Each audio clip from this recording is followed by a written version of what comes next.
Lesson where we're going to talk about absolute value. We're going to be solving equations that involve absolute value. What is absolute value? It's the distance from zero on a number line. It's always positive or zero. It uses bars as a symbol to indicate absolute value. So we're going to discuss further details about absolute value here. Absolute value.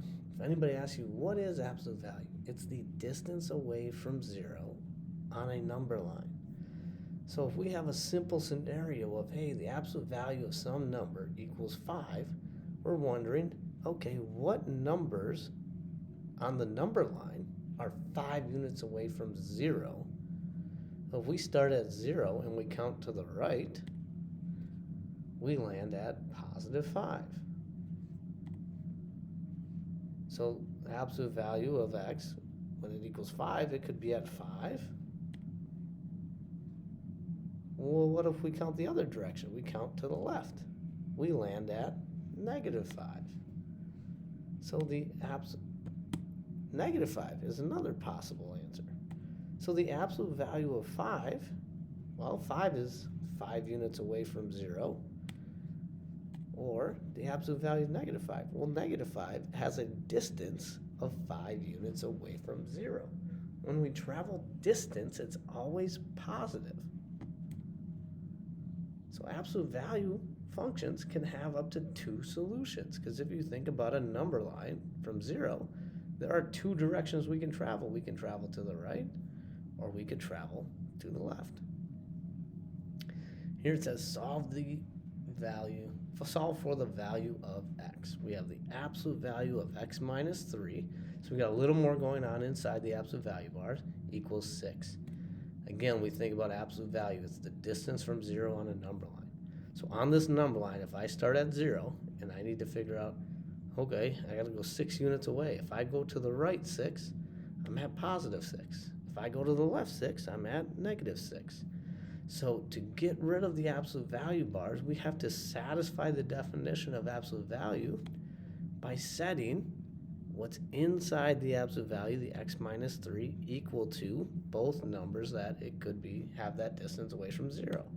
So we have x minus 3 equals negative 6, because negative 6 is 6 units away from 0. And we have x minus 3 equals positive 6, because positive 6 is 6 units away from 0.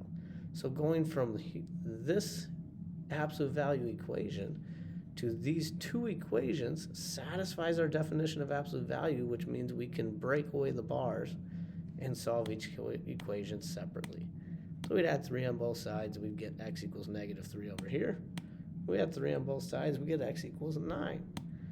So the possible values that we could put in for x that would have a distance of 6 from 0 on the number line could be at x could be negative 3 or positive 9. We can double check this. We can plug in our negative 3 for x. Well, negative 3 minus 3 would be negative 6. The absolute value of negative 6 is 6, because this number on the number line has a distance of 6 from 0. It checks out. We can plug in the 9 into our original equation, and we get the absolute value of 6. Well, 6 is also 6 units away from 0. So this answer checks out as well.